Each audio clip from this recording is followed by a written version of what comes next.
What is up, all my hope healers and hope dealers? Welcome to my YouTube channel, my PhD, my prison history diploma.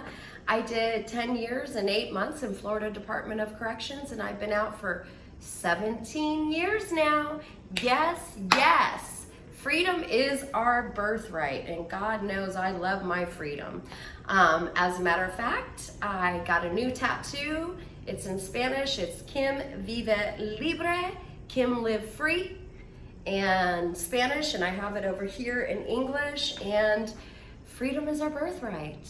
So I want to do a quick fun video today about what it looks like when I was incarcerated with the one trans person that was in prison with me.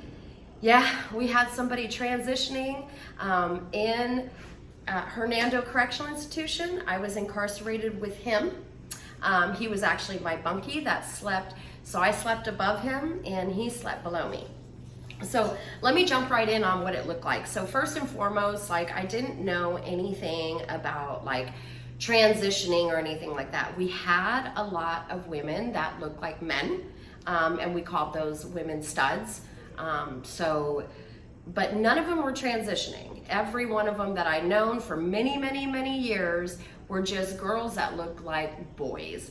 And then I went to Hernando Correctional Institution, and I walked into this dorm with this female inmate, because you have to have your female parts to be in a female prison, but this woman looked more like a man than any of the studs that were that I'd been doing time with. It was really interesting, and I, for the first time, met somebody that said that, hey, I'm not really a woman, I'm a man that was transitioning before I got incarcerated. So this person, and they did have a boy's name in there, by the way. So they went through the whole name change and everything else during the prior to the incarceration. He had his breast removed, was getting the hormone testosterone male shots. He was growing facial hair. He just had not had the female parts removed as of yet. And when I moved into the bunk above him, he immediately let me know, hey, I am not a girl, I am a boy, I am transitioning. I was transitioning before I came in here. He still got to get his hormones because of medical issues that would occur, but he could not follow through with the final surgery, which was the genital surgery. So that's why he got put into a woman's prison. I will tell y'all, he was quite popular at this particular prison. The women loved him. However, he was really selective. As a matter of fact, most of the time that I was incarcerated with him, he had not had a girlfriend until his last, I think, 2 years in incarceration. During his transitioning, he did get a DUI manslaughter, which is what incarcerated him. And I believe he got 10 years. And I met him when he was at the tail end of his sentence. He waited for all of us women to shower before he showered. It wasn't because it was mainly because he did not like his female body part that he had. He did not feel comfortable being a male in a female prison, showering with females, so he would respectfully, for himself and for the women, not shower while we were showering. He would wait till all of us were done showering. He would ask everybody in the dorm, is everybody done showering? And if we said yes, then he would go and take a shower, and that was just out of the utmost respect. He was actually quite respectful. He also, had every right to, he let everybody know he was a he. We were very well versed on calling him a him. We never slipped and called him a her. We absolutely respected this person. And like I said, he was quite popular there. He did finally get a girlfriend, at the last year of his sentence, and it was a beautiful relationship. It actually was probably one of the most healthiest relationships I ever saw during incarceration. And they actually ended up, when they got out, they ended up being together. I don't know if it's still lasting to this day, but I do know for a fact that they did become a couple in the free world. Let's see, what else was different about him? Yeah, the guards even called him a him. They acknowledged the fact that person wasn't a she. And that was my first experience. I never even knew about transitioning or anything about that.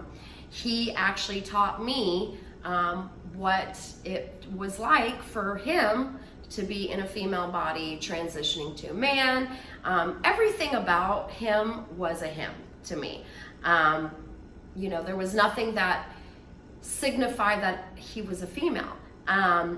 You know, and I will say, like I said, he was really popular, but the women were very respectful to him.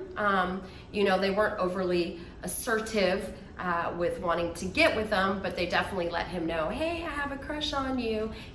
He loved it. But again, you know, he was quite uncomfortable being incarcerated in a female prison, which I believe saved him quite a bit of trouble, because if he would have gone to a male prison with a woman parts, I don't think that it would have turned out as favorable for him. So, you know, good on the system for making the proper decision to put him in with women.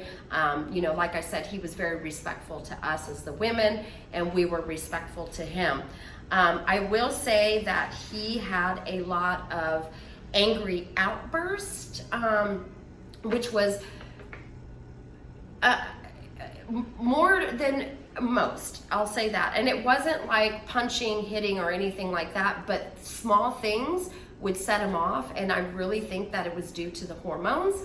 I mean, you could sneeze wrong and he would just lose his shit, and then 5 minutes later would come back and be like, oh, I'm sorry, you know, I don't know what's going on with me. I'm having all these things going on with my body. And, you know, obviously, you know, I would forgive him and we would keep it moving, because, you know, I don't know what was going on with the hormones. And, you know, I'm sure it wasn't easy for him to be in a female prison as a male.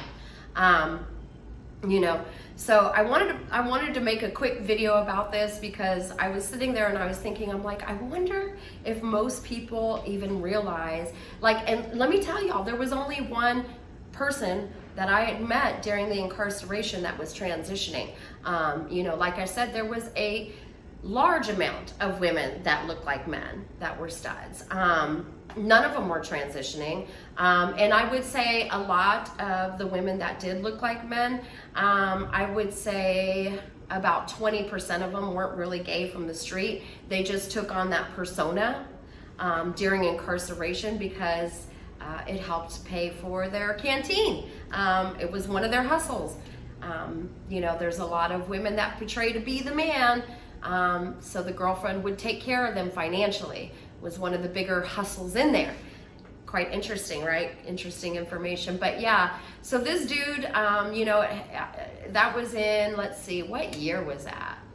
That was like in 2000 when I met him. You know, so it was interesting. I'm sure that at some point, because of the big woke culture and people transitioning, this will eventually be an issue for any correctional facility. They are going to be eventually receiving people that transitioned. It'll be interesting to see what they decide to do with these people that transition fully and become incarcerated, because I know that men that are transitioning into women, they have to do dilation exercises and stuff like that. So yeah, it's gonna be, it's a food for thought for me. I thought about it this morning. I'm like, man, what are they gonna do with these people that are fully transitioned? Like, are they gonna build a special like trans prison? It's food for thought. You know, all my hope healers and hope dealers, I want to thank every single one of you for being so very supportive with my videos. All of you that comment and leave comments below, thank you so much. for engaging with me. Debbie, shout out to you, girl. You help motivate me. I've never met you, and literally, like, every time you comment with so much kindness and love, and you know, I'm so grateful that we're here to help each other. It's not just me by myself on this YouTube channel. It is me with a community of you. We together are the hope healers and the hope dealers. You're part of this hope healing and hope dealing just as much as me. I need you guys just as much. You guys help me so much. You know, so quick video, I'm about to go to my Spanish class. Yes, y'all, so I'm taking 3 months of Spanish. You know, I knew a little bit because I grew up in El Paso, but I'm fine tuning it so I can get around Mexico and be able to communicate way more effectively, and I'm super excited.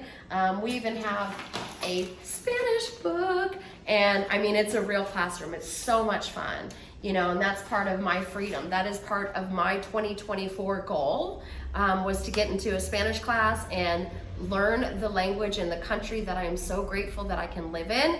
And I want to respectfully know their language and be able to respectfully communicate effectively with the people that I'm surrounded by, and learn so much more about the Mexico culture. Like, I'm super excited. My life is so amazing, and y'all, I'm not special. I'm just showing you that it can be done. Any goal that you have, take an action step.